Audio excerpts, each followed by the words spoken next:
Indonesia, tanah airku, tanah tumpah darahku. Siapa yang membuat Indonesia ini merdeka? Tentara, TNI, Jenderal Sudirman, Bung Tomo. Bung Tomo datang ke rumah Hadratus Syekh Hasyim Asy'ari meminta fatwa. Halo guys, assalamualaikum. Selamat datang kembali di ADM Official guys. Semoga kabar kalian kabar baik guys. Selamat menonton video kami. Semoga video kami menjadi teman aktivitas Anda. Jangan lupa subscribe dan like video kami guys. Oke guys, kita gas langsung ke video. Ya, saya merasa baterai sudah mau habis, tapi ternyata berada di tengah para mujahid fisabilillah bertambah semangat Abdul Somad. Man kharaja fi talabil ilmi, siapa yang keluar rumah untuk menuntut ilmu, fahuwa fisabilillah, maka dia sama seperti orang yang berjihad fisabilillah hatta yarji'a, sampai dia pulang ke rumah. Ini yang di hadapan saya ini adalah para mujahid fisabilillah. Allahu Akbar. Liburan jangan pulang, talaqi dengan para kiai. Kalau ditanya sama ayah, ditanya sama ibu, kamu nggak pulang, jihad. Ngapain pulang? Godaannya banyak.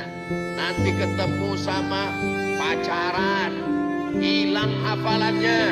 Di sini sudah dibagus. Ini pesantren apa nggak ada perempuan? Ada. Mana perempuan? Di sini tidak ada ikhtilaf, tidak boleh campur aduk laki-laki dan perempuan. Jangankan santri, Ustadz Somad aja nggak bisa ngelihat perempuan. Mereka ada di sana Ustadz, mereka melihat Ustadz melalui layar. Maka supaya adil saya pun menyapa mereka melalui layar. Hai. Mereka adalah perempuan-perempuan solihah. Matanya, jilbabnya, rambutnya, wajahnya terjaga dari pandangan laki-laki. Laki-laki yang jahat, laki-laki pecandu narkoba, laki-laki pemabuk, laki-laki pemakai khamar. Jangankan lelaki yang jahat, lelaki yang soleh pun tidak boleh melihat mereka. Begitulah mereka dijaga di pesantren Membangun Modul. Apa yang mereka tunggu? Apa yang mereka cari di sana? Mereka sedang menunggu kamu, Besti. Kalian adalah imam-imam yang mereka nantikan. At-tayyibuna lit-tayyibat. Orang-orang baik ini akan bertemu dengan mereka yang baik di sana insyaallah. Jaga harkat martabat diri kalian, istri kalian, calon ibu anak-anak kalian adalah cerminan diri kalian. Kalau kalian baik, menjaga pandangan, menjaga muru'ah, menjaga harkat martabat, menjaga zikir, menjaga sholat berjamaah, insyaallah. Tapi saya nggak tahan Ustaz. Setiap malam saya terbayang-bayang, makan tak kenyang, tidur tak lelap. Gimana cara menghilangkannya? Hilangkan aja dengan nazam-nazam, kalamun alabdun mufidun kastaqim bismul wafidun summa harfunil kalim.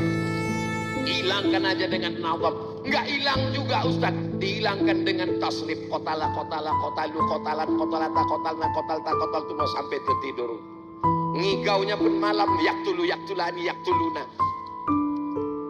Saudara yang dimuliakan Allah Subhanahu wa taala, saya hari ini rasa-rasanya tadi disebutkan sebelum tausiah, Ustadz Abdul Somad lahir di Sumatera Utara 1977, baru saya sadar udah tua. Kalau nggak disebutkan tadi, saya merasa santri kelas 5 sekarang ini. Allahu Akbar. Ustadz Somad ini orangnya nggak sopan, nggak linul adab, nggak ada santun tata krama, membelakangi para kiai, para alim, para ulama. Saya sebelum maju sudah minta izin, 10 jari saya angkat, 11 dengan kepala. Saya sudah mohon kepada mereka kiai semuanya, dan semua kiai setuju ngangguk, maka saya berani. Makanya kalau nonton dari awal, jangan tonton video pendek 1 menit TikTok. lihat dari awal sampai akhir supaya jangan menimbulkan fitnah, jangan ada dusta di antara kita. Betul? Jadi kalau ada orang tua dimanapun berada, ditanya oleh tetangga, jiran, kawan, sahabat, anakmu di mana? Anak saya di Mambaul Ulum Bata-Bata. Lalu kemudian Mambaul Ulum ini dari mana? Dari Sayyid Amin Qutbi, salah satu wali Allah di tanah suci Makkah Al-Mukarramah. Beruntung adik-adik sekalian, kalau sudah mendapatkan sanad keilmuan, peganglah al-isnad minad-din. Sanad ini bagian dari agama. Fanzuru amman ta'khudhu dinakum. Lihat dari mana kamu mengambil sanad keilmuan kamu. Apa kata Abdullah ibn Mubarak? Laulal isnad, kalau bukan karena sanad, laqala man syaa ma syaa, maka orang akan bicara semaunya saja. Apa kitab yang dipakai? Matan Al-Ajurrumiyah. Siapa yang mensyarahnya? Disyarah oleh Syekh Ahmad Zaini Dahlan. Oh, Ustaz Somad diam-diam ternyata ngecek buku yang ada di sini. Saya bukan ngecek, terlihat. Di mana Ustaz lihat? Tadi sebelum di sini kami ada acara. Acara apa namanya? Podcast bersama pesantren Mambaul Ulum Bata-Bata. Ada podcastnya. Di mana kami bisa lihat? Saksikan hanya di channel Mambaul Ulum Bata-Bata. Subscribe, like, share, and comment. Saya lihat di atas mantel ada kitab Matan Al-Ajurrumiyah, disyarah, dijelaskan oleh Sayyid Syekh Muhammad Zaini Ahmad Zaini Dahlan. Siapa Ahmad Zaini Dahlan? Mufti mazhab Syafi'i di Makkah Al-Mukarramah.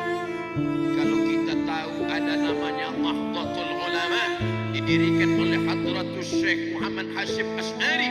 Beliau belajar Sahih Al-Bukhari yang ditulis oleh Imam Muhammad bin Ismail bin Ibrahim bin Al-Mughirah bin Bardisbah Al-Bukhari. Dari mana beliau dapatkan kitab ini? Dari gurunya, dari Syekh Mahfud At-Tarmusi, Tremas, Pacitan. Syekh Mahfud At-Tarmusi dari mana? Dari gurunya, Syekh Bakri Syata. Syekh Bakri Syata dari mana? Dari gurunya. Itulah dia Syekh Ahmad Zaini Dahlan yang sekaligus penulis kitab Fitnatul Wahhabiyah. Syekh Ahmad Zaini Dahlan menulis khutbah Jumat, dikirim ke seluruh kesultanan di Nusantara, bahwa melawan Belanda adalah jihad fisabilillah. Allahu Akbar. Pesantren inilah benteng pertahanan kita untuk mempertahankan ajaran agama Islam di tengah keluarga dan bangsa kita, insya Allah. Jangan masukkan anak ke pesantren. Nanti kalau masuk pesantren, dia akan mendirikan negara Islam.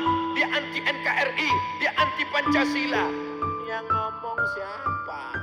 Datang ke pesantren Mambaul Ulum Bata-Bata, bendera tegak berdiri, menyanyikan lagu kebangsaan Indonesia Raya. Sebelum acara kita mulai, kepada seluruh jamaah harap berdiri. Mahallul qiyam. Indonesia tanah airku, tanah tumpah darahku. Siapa yang membuat Indonesia ini merdeka? Tentara, TNI, Jenderal Sudirman, Bung Tomo. Bung Tomo datang ke rumah Hadratus Syekh Hashim Asy'ari meminta fatwa supaya para ulama berani mengeluarkan resolusi jihad untuk memberikan semangat supaya tentara nasional Indonesia berani menghadapi Belanda dengan bambu runcing mati syahid. Maka tanggal 10 November semuanya mereka berteriak, berjuang, serbu, Allahu Akbar. Belanda lari pontang-panting, pulang ke Amsterdam, pulang ke Leiden, pulang ke Belanda. Yang tinggal di Nusantara terong Belanda. Kenapa para tentara berani? Karena ulama mengajarkan kalau kamu mati kamu mati syahid. Orang yang mati syahid, sakaratul mautnya seperti kulitnya dicubit lembut. Orang yang mati syahid tidak kena azab kubur, bebas pertanyaan mungkar nakir. Orang yang mati syahid nggak dihisap, langsung masuk ke dalam surga. Itulah yang membuat bangsa Indonesia merdeka, karena Allah, karena Rasulullah, karena ulama Ahlus Sunnah wal. Ini harus diajar. Itu namanya takbir susulan. Ini kadang orang nggak tahu, dia anggap kalau masuk pesantren teriak Allahu Akbar berarti nggak cinta NKRI. Kalau NKRI nasionalisme, meninggalkan agama. Siapa yang memecah belah umat ini? Semua yang berkata Allahu Akbar, dia adalah cinta negara kesatuan Republik Indonesia. Itu makanya sila yang pertama, ketuhanan yang Maha Esa. Qul huwallahu ahad. Tuhan yang mana? Baca preambul pembukaan Undang-Undang Dasar 1945. Dengan ini bangsa Indonesia menyatakan kemerdekaannya. Apa? Atas berkat rahmat Allah. Yang keinginan bangsa Indonesia yang luhur, atas berkat rahmat Allah dan keinginan bangsa Indonesia yang luhur, dengan ini menyatakan kemerdekaannya. Ustaz tahu dari mana? Yang baca pembukaan Undang-Undang Dasar 45 itu Abdul Somad waktu SD. Itu kan waktu SD. Terus waktu pondok, sebelum ke Mesir ada tes. Nama tesnya tes beasiswa ke Mesir. Apa mata pelajarannya? Hafalan Quran. Apalagi bahasa Arab. Apalagi lulus tes Pancasila Undang-Undang Dasar 45 P4. Kalau nggak lulus, nggak diberangkatkan ke Mesir. Maka kita ini adalah anak pesantren yang cinta kedaulatan, cinta negara, cinta merah darah kita, putih tulang kita. Sampai hari kiamat kita pertahankan negeri ini, insya Allah. Amin. Ustaz Somad ini kenapa menggelegar suaranya? Dikasih nasi biryani sama kiai, makanya menggelegar suaranya. Saudara yang dimuliakan Allah Subhanahu wa Ta'ala, sekarang banyak orang sama ulama nggak percaya, tapi sama pilot naik pesawat percaya. Kalau ulama yang ngasih tahu, mana dalilnya? Tapi pas naik pesawat, dia nggak tahu pilot itu lulus atau baru belajar, atau ini baru test drive. Belum ada penumpang yang buka pintu nanya sama pilot, mana dalilnya? Berarti dia lebih percaya pilot daripada ulama. Allah tidak meninggalkan apa-apa untuk kita. Yang ditinggalkan Rasulullah adalah al-ulama warasatul, ulama pewaris para nabi. Bumi Madura tidak hanya subur tanahnya, sejuk anginnya, indah pantainya, tapi juga bumi ini, bumi yang paling subur melahirkan para ulama. Allahu Akbar. Ini Ustaz Somad ini basa-basinya luar biasa. Ini bukan basa-basi, Bapak Ibu. Saya nanya, makanya saya kalau kemana-mana tuh tanya, Ibu Bupati, berapa pesantren di sini? Cuma 600 Ustaz. 600 pondok pesantren, lewat jalan, lewat gang, lewat simpang ada pondok pesantren. Bahkan lebih banyak pesantrennya daripada santrinya, Pak Ustaz. Orang bingung, kenapa pesantren banyak? Pesantren inilah benteng pertahanan kita untuk mempertahankan ajaran agama Islam di tengah keluarga dan bangsa kita, insya Allah. Allah kita satu. Qul huwallahu ahad. Tempat meminta kita satu. Allahus Somad. Ini Abdus Somad. Kiblat kita satu. Fawalli wajhaka syatral masjidil haram. Nabi kita satu. Muhammadur Rasulullah. Sahabat sahabat Nabi yang kita muliakan. Walladzina ma'ahu asyidda'u 'alal kuffar ruhama'u bainahum. Tegas, bukan keras. Jadi kalau ada yang mengatakan itu Ustaz Somad itu adalah Ustaz yang keras, Ustaz Somad itu hatinya selemut salju. Tapi kami dengar suaranya keras sekali. Mikrofonnya bagus. Coba kalau saya bisa tausiah dengan suara lemah lembut. Mari kita masukkan anak kita ke pesantren. Nanti dia selamat dari narkoba, dia selamat dari zina, dia menjadi anak yang berbakti pada orang tua. Bisa saya. Tapi untuk apa kita lembut kalau mikrofonnya mantap luar biasa?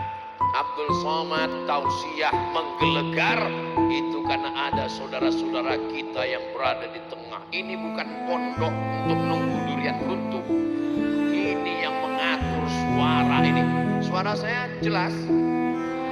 Adik-adik yang ada di atas suara saya jelas. Masya Allah, tabarakallah. Di mana-mana kalau saya tausiah itu drone.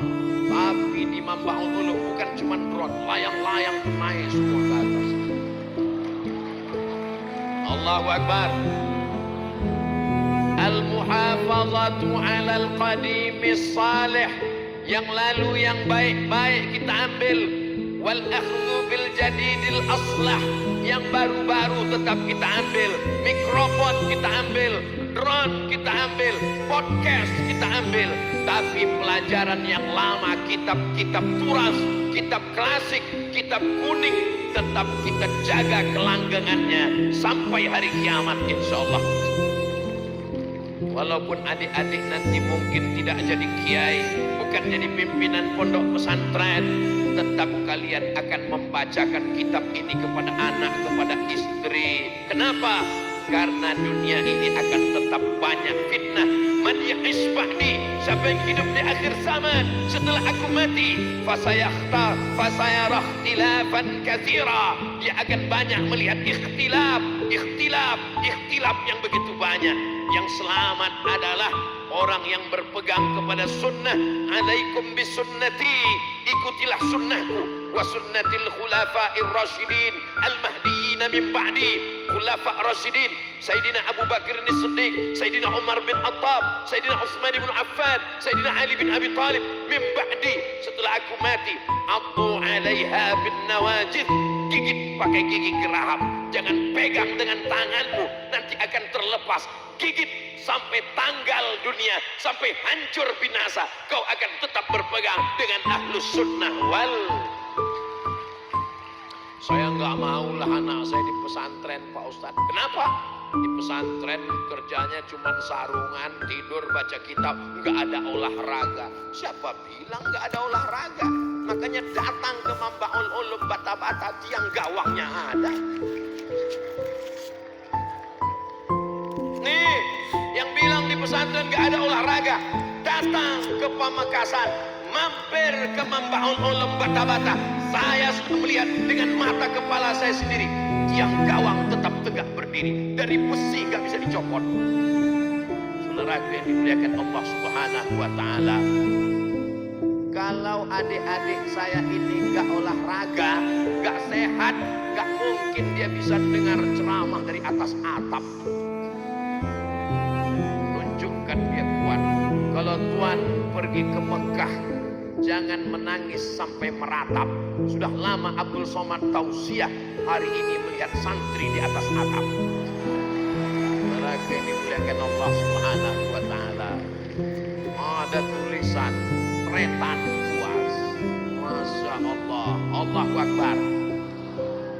Abdul Somad datang bukan orang yang mengguru-gurui, bukan orang yang ngajar. Abdul Somad datang ke Mambaul Ulum ingin mendapatkan barokah dari para kiai. Doakan kedatangan ini menyambung silaturahim, panjang umur, murah rezeki. Man ahabba ayyubsata lahu fi rizqihi, siapa yang mau murah rezekinya, wa yunsa'alahu fi atharihi, mau panjang umurnya, falyasil rahimahu, hendaklah dia menyambung tali silaturahim. Jadi nanti jangan katakan Ustaz Somad tadi datang ngapain? Dia mau ngajar, kiai-kiai sudah cukup. Abdul Somad itu datang mau ngambil barokah, atharus sholihin, bekas-bekas tapak kaki orang soleh. Mudah-mudahan tempat berjalan Abdul Somad, tempat wudhu Abdul Somad, tempat sholat Abdul Somad bertepatan dengan tempat bekas sujudnya orang-orang soleh, sehingga mendapatkan keberkahan insyaallah. Imam Ahmad bin Ambal masuk ke Masjid Nabawi, dia usap telapak kaki tempat khotib di atas mimbar. Setelah dia usap, dia cium ke tangannya. Ditanya, mengapa Ahmad bin Ambal? Atharus salihin.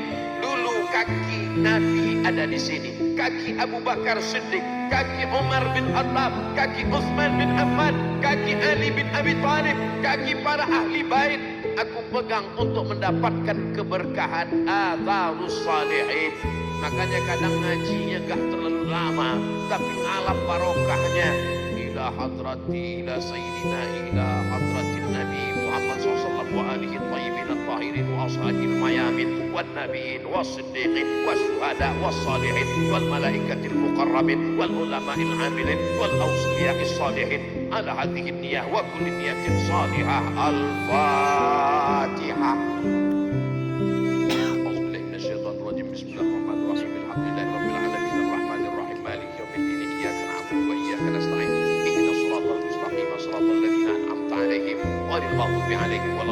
Amin. Orang yang gak ngerti ngeritik, apa ini baca-baca Al-Fatihah ini? Baca aja cukup. Kalau sekedar ilmu, tidak ada yang bisa menandingi dia. Kalau sekedar kekuatan ingatan, hafalan, kamu gak ada apa-apanya dibanding dia. Bedanya, dia gak punya barokah. Siapa dia? Syekh Google. Betul? Ada yang bisa ngelawan Syekh Google? Enggak ada. Maka untuk mengalahkan Google, kita perlu barokah. Itulah barokah daripada kiai. Itu maka tadi sebelum acara membacakan Al-Fatihah, sebutkan namanya supaya hubungan kita lebih dekat. Ustaz Abdul Somad, kami lihat mulutnya komat kamit waktu duduk tadi. Ustaz ngomong apa? Sedang ngomong di handphone. Enggak, handphone saya enggak hidup. Terus Ustaz ngomong apa? Saya kirim Al-Fatihah kepada kiai, kepada wali-wali Allah, supaya mereka berdoa kepada Allah. Doa mereka lebih makbul daripada Abdul Somad, supaya diberikan kebaikan dunia dan akhirat. Bertawassul kepada Allah melalui orang-orang soleh. Syekh Abdullah bin Siddiq Al-Umari, ahli hadis dari Maghribi, menulis kitab Ittihaful Azkiya bijawazit tawassul bil anbiya wal awliya. Orang-orang saleh, para nabi, orang-orang saleh, para aulia. Maka sesungguhnya maqam mereka tinggi, maqam mahmuda. Kita sebut namanya supaya kita pun mendapatkan keberkahannya. Semua kita yang hadir ini mendapatkan keberkahan dari para kiai, dari para wali-wali Allah insyaallah. Tidak ada namanya mantan guru, tidak ada namanya mantan kiai. Satu huruf pun yang dia ajarkan, kita adalah muridnya. Kita datang, kita sholat, kita muliakan, turun keberkahan-keberkahan untuk kita semua insyaallah. Amin. Nanti adik-adik ada yang akan jadi bisnismen orang kaya. Amin.